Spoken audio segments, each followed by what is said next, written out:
I fell in love with this guy nung niligtas niya ako dahil muntik na ako ma-hold up nung lumayas ako. Kalimutan mo na kuya mo ako. Get out!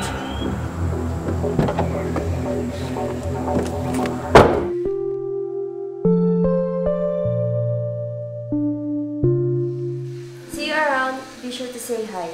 Will do. Tumatawag si Ma'am Cristela.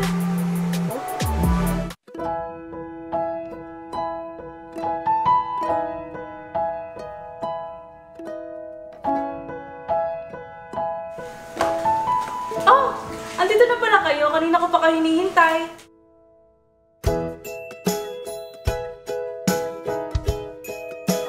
Ma'am, tanong ko lang po. Ano po meron? Bakit niyo po kami pinatawag dito? Actually, may gusto akong sabihin sa inyo. I have a bad news and a good news. Bad news, ma'am? Ano po yun? Di kayo galit pa sa atin si Christina? Galit? Eh, kung galit sa atin si Ma'am, ba't nakangiti, eh? Baka nagpapanggap na masaya si ma'am. Para kapag nasabi niya yung gusto niya sabihin, sisigawan niya tayo. Ano ka ba, Pido? Oo mo naman eh. Di naman yata galit si ma'am. Pakinggan na lang siguro natin kung ano yung bad news na yun. Eh bakit pa kasi bad news yung inuna? Pwede naman good news na lang. Guys, alam niyong naririnig ko kayo. The bad news kasi is, I'm mad about what happened these past few days. Hindi ko ina-expect yung mga nangyari dito sa bahay. And like, ang tagal ko na nag-stay dito pero ngayon lang ako naka-experience ng mga ganong happenings. Eh, Ma'am, about po din sa nangyari, gusto ko po sana humingi ng tawad. Pasensya na po talaga, Ma'am. Opo, Ma'am. Alam naman po namin mali yung ginawa namin kanina sa pagsagot. Pero po kasi, kaya lang namin nagawa yun. Kasi inaapakan nila yung dignidad namin. Ma'am, sana po mapatawad niyo po. Ako din po pala, ma'am. Sorry. Wala yun. It's okay. You know guys, I'm happy. Kasi kahit alam nyong hindi nyo kasalanan yung mga nangyari. But still, nag-sorry kayo. And yun yung nagustuhan ko sa inyo. You guys have a good heart. Ma'am, ibig po bang sabihin niyan, pinapatawad niyo na po kami sa mga nagawa po namin? Oo naman, why not? Alam nyo, simula nung dumating kayo dito sa bahay, naging madali na lang lahat for me. And one more thing is, masisipag pa kayo. Thank you po ng madami, Ma'am Cristela. Grabe, Ma'am. Sobrang salamat po. Ma'am, di po namin matatawaran ang kabutihang loob na pinakita niyo sa amin. Sobrang laki po ng pasasalamat ko sa inyo, Ma'am. Maraming salamat po talaga, Ma'am Cristela. Sa wakas naging okay na po ang lahat. Gumaan po ang loob ko. Ma'am, thank you po kasi pinalawan niyo ako. Kami po pala, hindi ko po maintindihan na tama ko. Sorry po, ma'am. Salamat po. Pido, ano ka ba? Huwag ka na umiyak. Kakatawa ka talaga. Pero yun na nga guys, gusto ko lang mag-thank you sa inyong lahat. Kasi naging loyal kayo sa pagtatrabaho nyo dito sa bahay. Mando, Bebang, Wendy, and Pido. Thank you kasi kayo yung naging best maids and helper dito sa bahay. Uy, Pido naman! Tumigil ka na sa pag-iyak. Wala naman sinabi sa Ma'am Christina na malungkot o masama doon. Tumigil ka sa pag-iyak. Pido naman, napaka-OA. Tumigil ka na nga dyan. Tahan na. Oo nga, Pido. Di ako naawa sa'yo eh. Tatawa ako. Pido, okay na? Huwag ka nang umiyak. Tahan ka na. Bunso, kaya lang naman ako naiyak. Dahil natats ako sa mga sinabi ni Ma'am Christina. Hindi po pwedeng umiyak. Masama mo umiyak? O sige, di na ako iyak. Nga pala, Ma'am. Gusto ko lang po sana itanong, pwede na po ba kami bumalik sa trabaho? Actually, Bebang, yan yung good news ko sa inyo. You guys can go back here sa work nyo dito sa bahay. Alam nyo bang na-miss kayo ng mga dumi at hugasin dito? Thank you po, Ma'am. Totoo po ba yan? Diyos ko, makakabalik na ako ulit sa trabaho ko. Maraming salamat, Ma'am Christina. Maraming salamat po.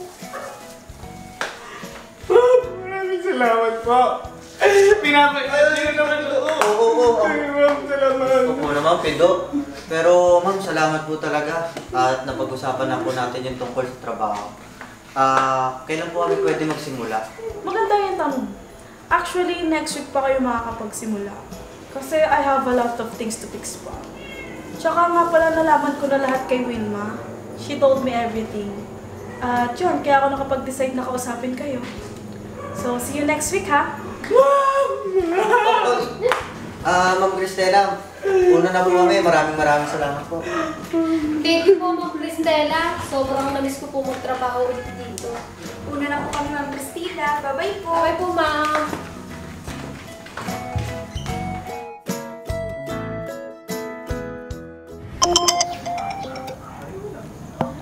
Sam, sorry but the photo shoot you did last month lacked so many things. And sinabi ng photographer na late ka. Then you keep on texting while on the shoot. I'm so disappointed in you. We lost the client. Pinahiya mo ako, Sam.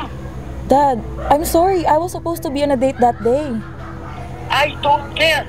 Ayusin mo muna yung karir mo bago yung mga kalantian mo. I'm sorry, Dad.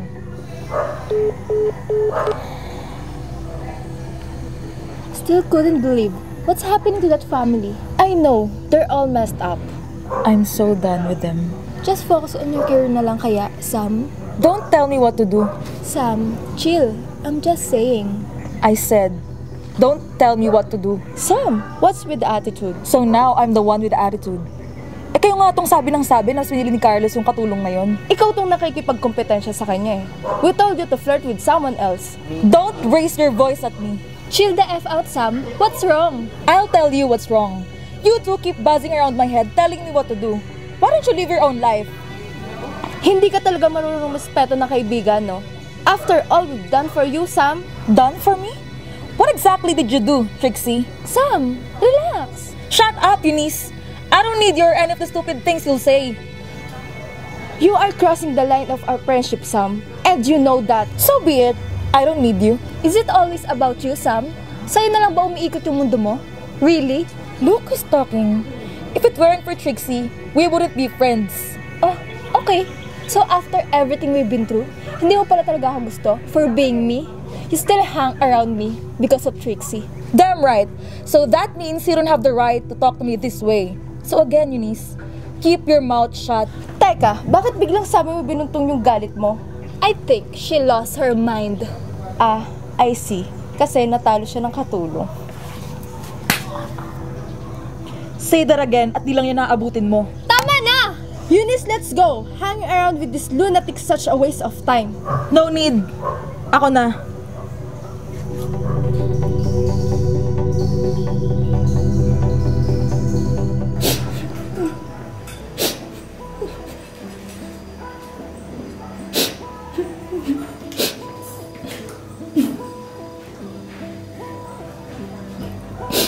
Sam?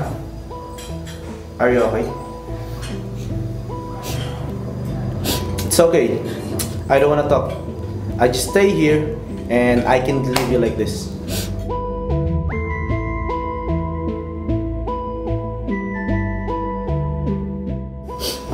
Okay. Chad, this is not the time to...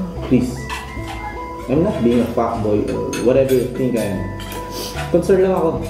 Like you. I have problems too that I don't want to share with you. So please, don't feel uncomfortable sitting here right next to you. Alright? Thanks, Chad. I'm not gonna encourage you to drink either. Just let it out. Cry, shout. Alam mo yun, ilabas mo lang. And after that, you'll feel better.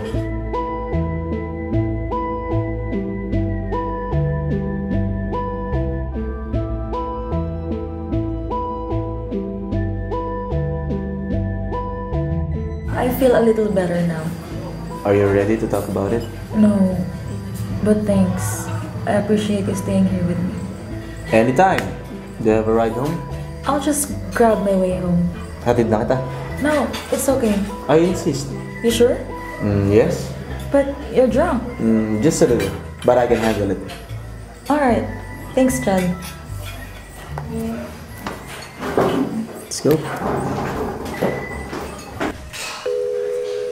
Magandang gabi po mga Stella. Nakauwi na po sila, Bebang.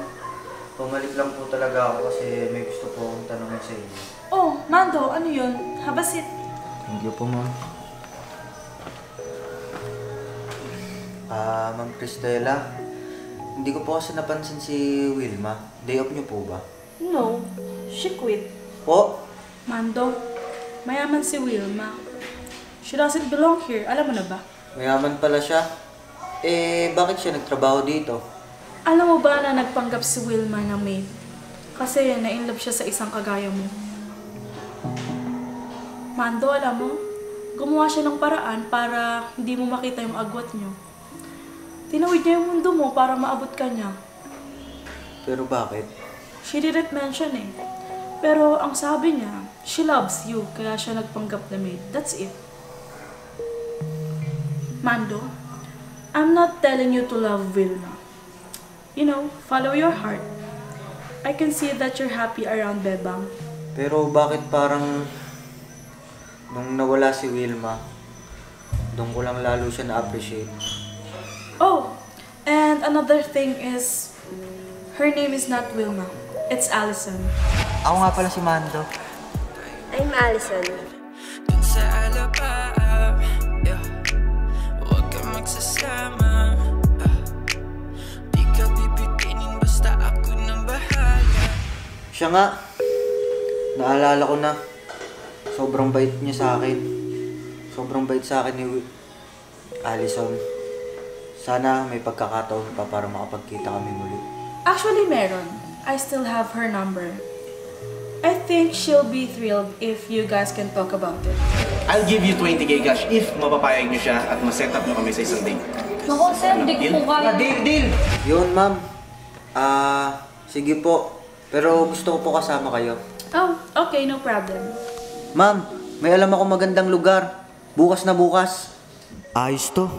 Makakapag-set up na ako ng date para kay Sir Chad. Tapos, makakausap ko si Allison. Hey dude, where are you? Sam is in here, downfall right now. Tapos nandiyan ka pa rin? Ano? Ano nangyari? Ayaw niya sabihin eh. So I just next to her the whole time, dude. I'm telling you, she's have the worst day of her life. I'm calm. You should be, unless you wanna see her with another guy.